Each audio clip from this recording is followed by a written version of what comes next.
welcome to the podcast that we all love, this Philly show. Today we have an amazing, as in the amazingness is amazing. With us in the studio, and it's none other than DJ Ernesty. Wow, feels good. Feels good to be here. It's really a pleasure. Thank you for having me. Thank you so much. Yeah. So if you want to have a party, a Jesus party, DJ Ernesty is your guy. Yes or yes? Yes.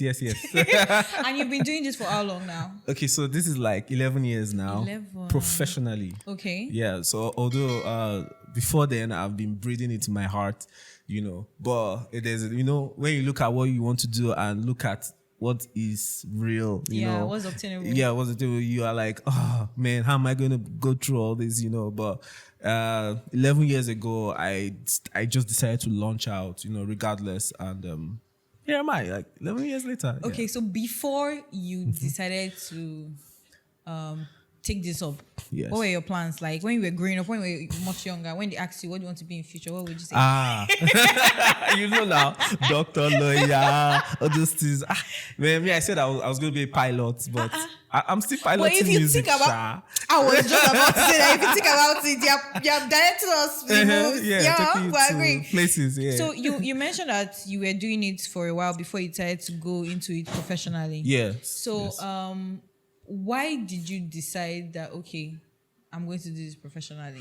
Okay, so there was a point in my life where when I was doing it, just doing it, being a DJ is not really, your lifestyle is not really really legit per se, because you indulge in so many things. You understand? I don't want to name the things you indulge in as a result of being a DJ, especially a club DJ, or you know what I mean. So I decided to do this, to come this way, because I had an encounter in my life. I had a change of mind.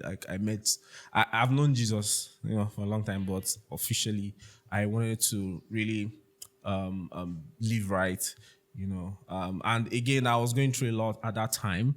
There was a lot of issues and things that were going on around me. So there was an opportunity to retrace my steps and retrace my lives, and I took it. Yes. Has there been, so first off, being a DJ in the first instance is already like this. And then at that time, like 11 years ago, if you come out and say you are a DJ, we're like, this one is not serious. Yeah, like very unserious. Someone just wants to play. Yes. Yes. So there's already that. And then being a gospel DJ is like... It's like you're going deep again. And the concern is that even for us Christian folks, at our events, we still want to play body. I tell you, this is from my experience. I can tell you, a whooping 80 to 90% of Christians in quote, wouldn't want Christian songs on their events or parties or weddings. And again, there's a twist to it. There are people really on the extreme who really want Christian songs, and you have the bulk of people who don't want Christian songs. You understand? And just in the middle, just like about 5% are people who are indifferent. So that's my own analysis. But why do you think that is? Well, that's because there's no trust. Like you said, now you want to party, you want to make body, you want to. It's a wedding party. It's not a church service. It's not a prayer meeting. You understand? Yeah, we Christians like to take things to the extreme sometimes. When we I remember sometime in church when they say we're going for a picnic. In that picnic, you will see they'll just say, lose it in the name of Jesus, receive it in the name. There's one story.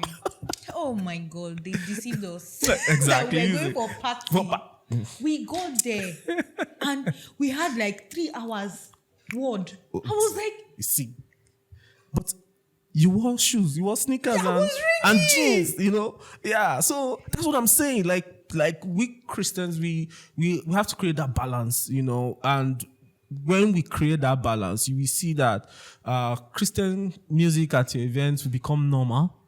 All those things will become, we have to really study our Bibles very well and have a proper understanding about the Christian life, And we are human beings. We sometimes need to, even when Jesus was on earth, he went for party now.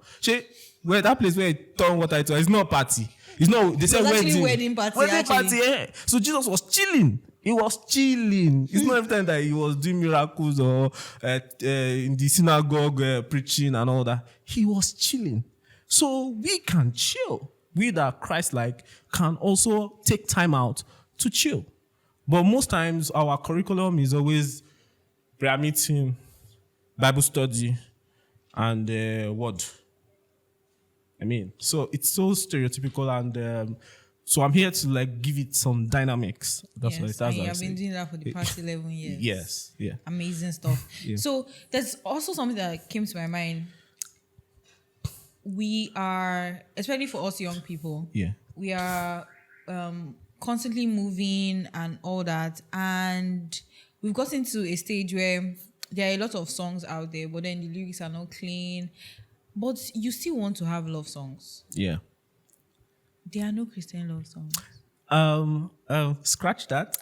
There are actually Christian love songs. Please, why is it that it's taking? What are we not doing right? Yeah. Okay. So there's a lot, but I'm just going to focus on a few that we need to know. Now, first of all, when you come out and say you're a believer, you're a Christian, something like that, right? Your music don't tend to get that exposure that you need to get. I don't know why. I've been in the media for 10 years. I've been on media platforms for 10 years. And I know that there is just this restriction about being religious. It's not just about Christianity, it's about all religion. You understand? Different religion. They don't just want the religious thing to, be in people's faces and all that, So it's just like that. They're actually Christian love songs. And why I say Christian love songs is because they're so clean.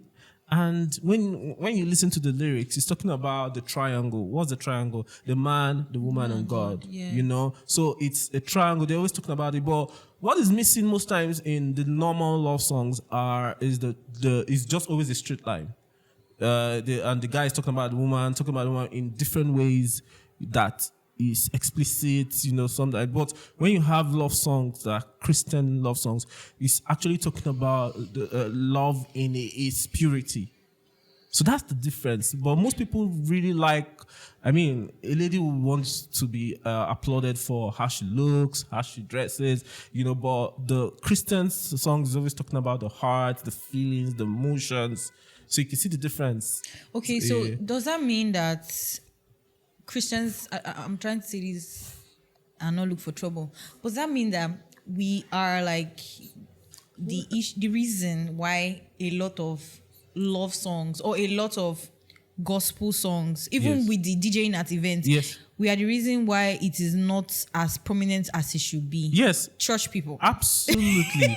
Absolutely. I feel we Christians, most Christians on the line are Sunday Christians, because Christianity is meant to be a lifestyle. It's meant to be something that is just how you are, and how you feel, Like me, one of the passion that drew me into being what I am today is because I just want to have a clean environment. I don't like to hear foul languages and stuff like that. So it's already irritating to me as a person.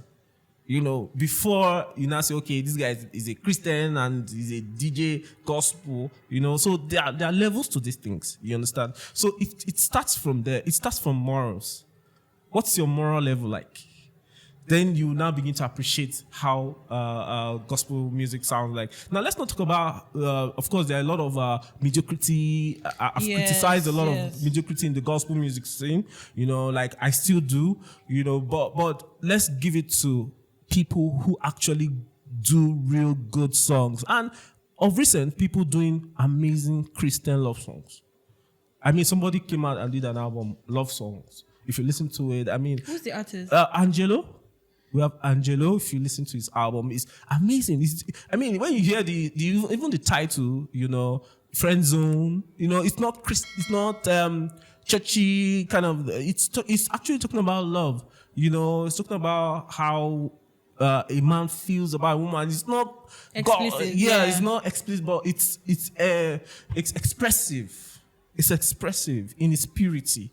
So I mean, there are a lot of people out there too. Of course, David and Tamela Man. They did a love album. I mean, it did well in the gospel scene, but it didn't really go how it would go when maybe someone like Usher or, all the legends, when they do such love songs, Neo and the rest. But we have a lot of Christian love songs out there. I had a conversation with someone yesterday, and basically what it was saying is, as Christians, we need to do more in terms of being out there. Yeah. He said that a lot of us do amazing stuff secularly, like in our 9-to-5s, we do amazing, we're leaders of industries and everything, but it's not reflecting the gospel because we're always trying to hide, light the candle and hide it. So we have to do a lot more. So in my head, I'm thinking, how can we embody this gospel music to the extent that we can support artists, support gospel music producers, support DJs. How can we actually do that? Okay, so first of all, even me in my line, at some point I was, I know we have this, I'm unashamed of the gospel. I know that's scripture, but sometimes we just have doubts. And like I said earlier, part of the doubts is that there's somewhat a lot of mediocrity. Let's start with mediocrity first. Because people just feel Christian songs, most of them are just stereotypical and boring. Like you just hear somebody singing one word for like 3 minutes, and they say it's worship. Yeah, worship. But I mean, we can be creative too with our worship. Right now, I know things are changing. We have a lot of worship songs that are really creative. Like Dunsin Oyekan, I listen to him a lot. Dunsin Oyekan gives you creative worship. Nathaniel Bassey gives you creative worship. Those people give you, not just the stereotypical type. They make you even, since you want to go deep, they take you Let's deep go there. deeper. Yeah, you understand. So if you're doing it, do it well. So that has raised doubt over the years, but I think the doubt is beginning to raise now, and that's why I'm more confident in being a Christian DJ, because there are a lot of music out there. Great songs, like I said, love songs, even to party songs, songs that a DJ can actually play at events. It was not like that, like 11 years, 10 years ago. It was really not easy. Like, you never hear of a Christian DJ that time, but I was there, But right now, you can boldly come out and say you're a Christian DJ because there's a lot of enlightenment that has gone. Even, I think it became more after the COVID era. Okay. People begin to realize that, look, it's not just about church. This thing, you can have church anywhere. After Sunday, the church is not just Sunday again. So a lot of things are changing, and so it influenced the type of music, and that in turn will now gain confidence to the listeners. Listeners now begin to get confidence in the artist, and the only way I feel listeners can actually help artists, DJs, and all that is to patronize the music. Just patronize the music. If you feel it is good music, patronize it. There's this mindset that once it's gospel, they avoid it. It's a stimulus reaction. Most times, oh God, no, this, oh no, that kind of a thing. So let's be more flexible. Just give it a listen. If you don't like it, you don't like it. But if you like it, you love it, you share it, you should talk about it. Yeah. We also had this conversation. Now, church people will attend and pay for secular concerts. This one has been, even since before I was born, this one has been on the table. But when it comes to gospel concerts, we just believe it's supposed to be free. They will tell you salvation is free. Salvation is free. Yeah. And the response has always been, but you need money to buy a Bible. So the thing is like, again, mindset. I feel the mindset is breaking a little bit now, because some artists that I know actually do paid concerts and actually goes very well. Someone like Limo Blaze. Limo Blaze is going on tours and he's putting some dollars before you can get into his concert. It's good stuff, and he's doing all over the world. It's not if it's a Nigerian mindset, it's not a global mindset. So True. yeah, True. so if it's a Nigerian mindset that you want free stuff, well, they'll go global. And by the time they appreciated you and they come back, you appreciate them more and they'll pay. So the thing about this paying thing is mindset, and I don't know. Do I have a solution to that? I just feel we need to orientate people more about value. If you're getting value of something, you should pay for it. True. Yeah. So if you could play one song for an entire event, what would it be? Plenty songs are just coming. Do you know what you just did now? A rush of 100 songs just came to my mind. Okay, let's have one or two. Like on a reflex. Yeah. On a reflex, I think it would be Desire by Limo Blaze. Okay. Yeah, because song is just, it's just a happy song. It's an amazing song. It's a song that resonates with a lot of people. Since it was out as a DJ, you read reactions to music. So Desire would be my Desire. Yeah. I see what you did there. Yeah. Okay, second one. Any other one? Okay. There are a lot, like I said. Like, where do I even start with this? There are a whole lot. Now, as I'm talking to you now, like 50 in my head. So I'm trying to look for the name. You understand? Like 50 are just rushing in my head. I would just say more from Marizu. Okay. More from called out music. Yeah. Then more from okay, let me look for a lady now, right? then don't be like as usually guys stuff, right? Ladies, there are a lot, okay? You might not know them, but they are actually doing great. You have Yo-Yo Michael. Okay. You have Oyije. You have Sally. You have these are gospel Nigerian contemporary, gospel artists that I would play any day. So yes, I think I mentioned 3 now. So you've done excellently. Yeah. So in the past 11 years, how have you tried to develop yourself and stay relevant? Because it's very important. Yes. If it's not relatable, if it's not relevant, then people wouldn't know a DJ Ernesty. Yes. So how have you been able to manage to stay relevant over the years? Okay, so first, I think my personality has played a very major role to me being here. My personality in the sense that I kill anxiety. No, I'm not anxious over anything, and when I want to do something, it's like as if my whole life depends on it. So. That being said, being a Christian DJ for me is my life. It's something that's part of me already. So you can tell me now that I should come and play for you. I'm ready right now as we speak. So it makes you relevant when you are ready at a pop. Like let's go now, let's do it now. You don't have to prepare. Say and no excuses. I've been at events where they say, you have just 5 minutes.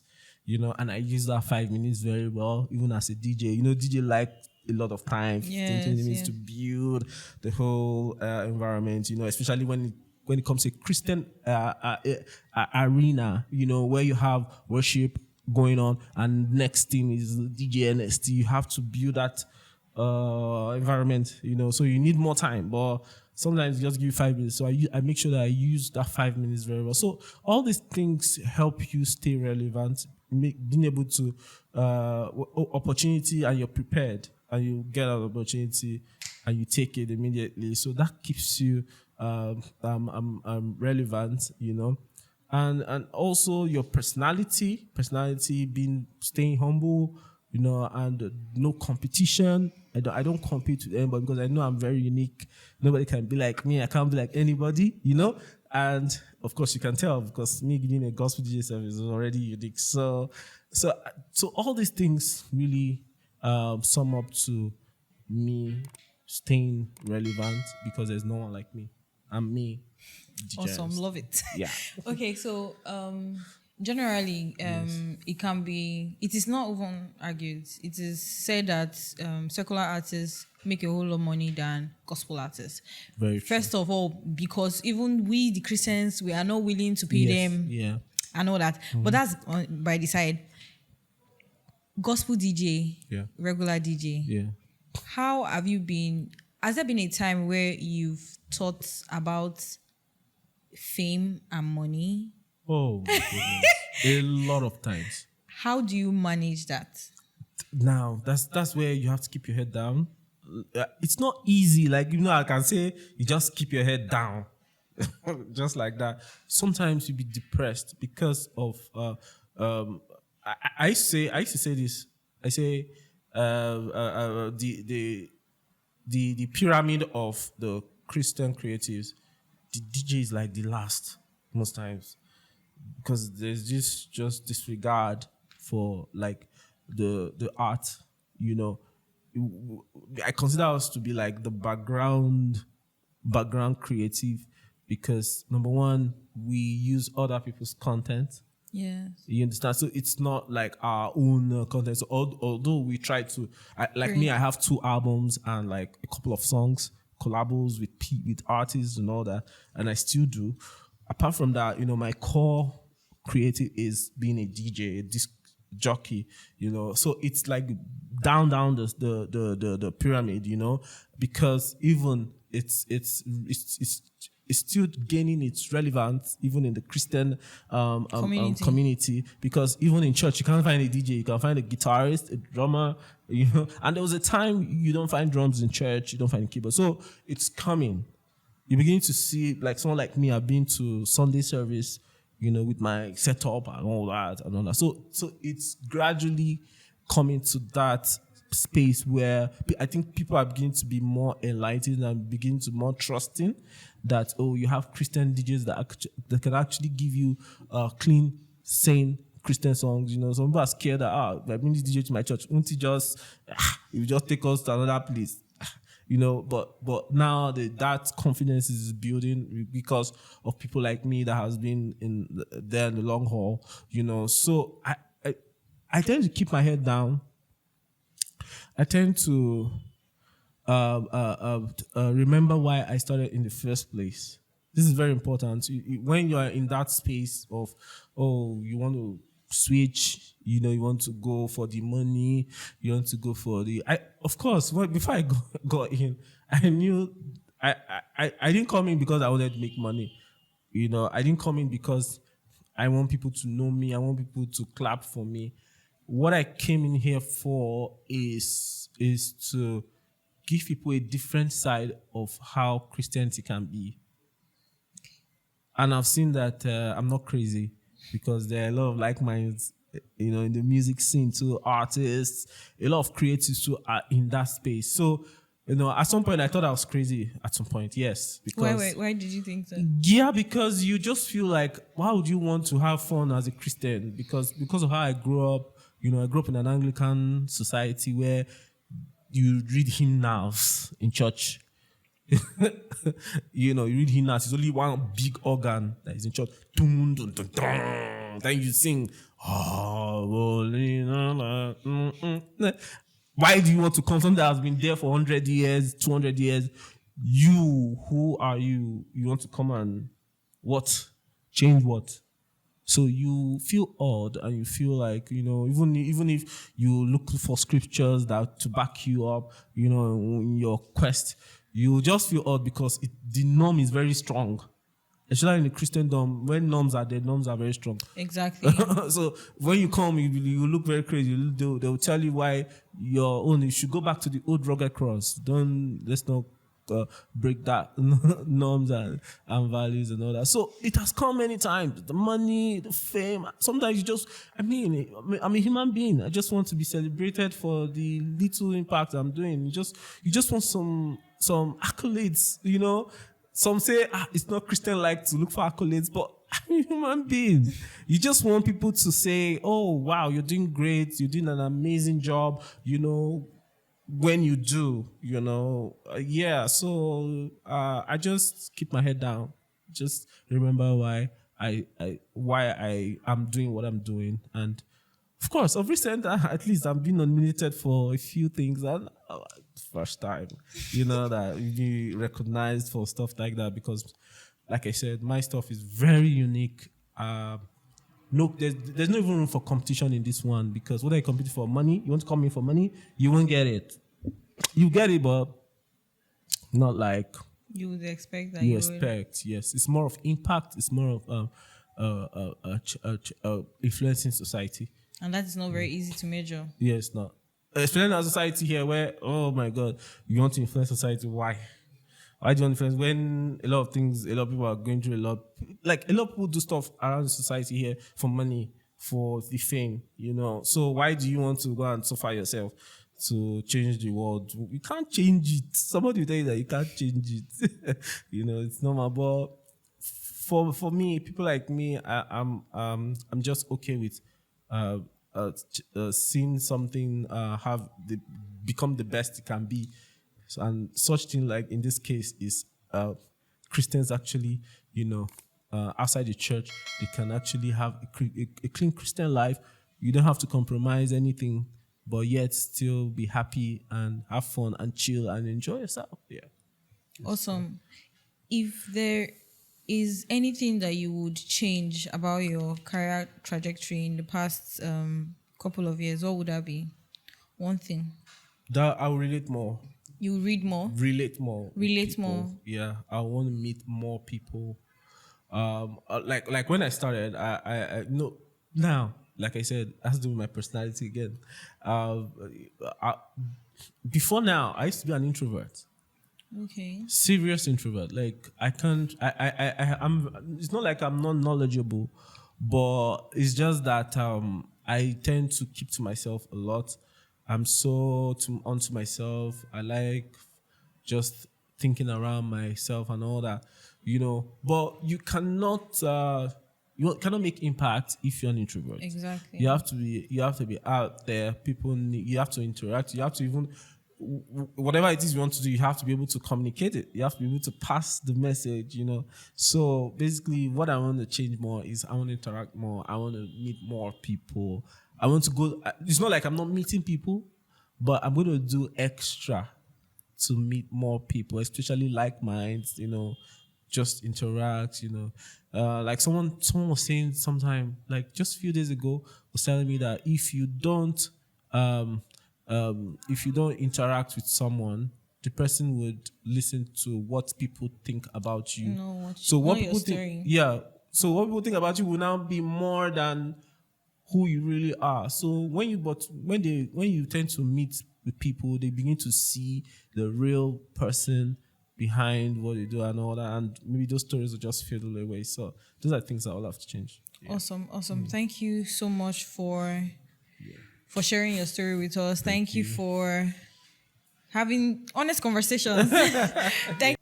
So I'm sure that from today's episodes, we've learned how to be more, do I say, understanding of the industry, and realize the role we play in ensuring that the industry is developed to the extent that Christian music can be played anywhere. You can have a good time with Christian music. Yeah. You can pay for that Christian concert. Yes. Stop saying you will not pay. As long as you're getting value. Exactly. Yeah. When you're getting value, you pay for it. Yeah. And we hope that we realize that our little efforts in this ministry, because it's actually a ministry, can make it go bigger and better than it currently is. So thank you so much for sharing. Thank you so much. 3 random facts about DJ Ernesty. Okay, 3 random facts. Okay, number 1, I'm a twin. I have a twin sister. Yes, we don't look alike, but we're twins. Yeah, and that's one. Right? Yes, that's one. You did. That is a random fact. Yeah. Okay, so number two. What will be the second one now? Okay. Number 2 is that DJ Ernesty is actually shy. He's actually a shy guy. He doesn't look shy, but he's actually a shy guy. Actually a shy guy. If you catch him like on the street, yes, you see him looking down, but But if you catch me in my element, I'm a different person. Okay, so number 3, the last. Oh, number 3, what would that be now? Random. Random, that means you don't know it. Don't know that. I have no idea. Aha. So.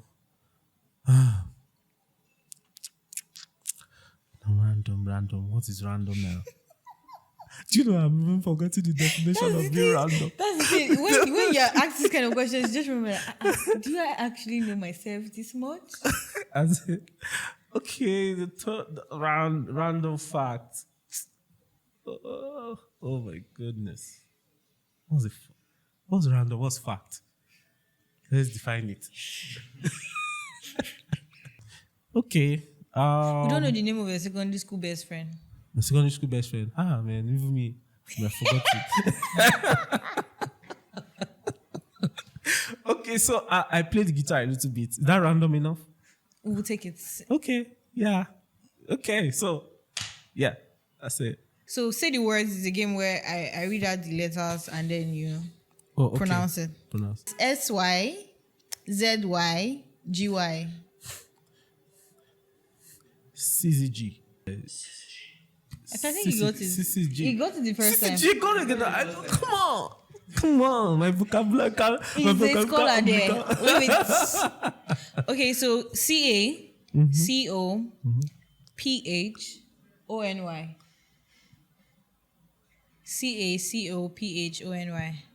CACOPHONY. CACOPHONY. Cacophony. He said it's correct though. Oh, Ernesty. No. See, Englishman. I listen to music a lot, so I mean from all around the world. So I know there are, dictons and tonic softwares, Yeah, ECC LES AISTICAL. Ecclesiastical. But as long as it's in the Bible. Do you get anything as long as it's in the Bible? Melchizedek. Sorry, I thought I knew it. All those names, man. You know how you're going through the Bible concordance and you get to the name part and you just keep it. You just say Exodus. Yeah. Okay, today's episode has been all shades of fun and amazing, especially having DJ Ernesty try to say the words. You have to see that. So until the next episode, don't forget to see it. Thank you so much.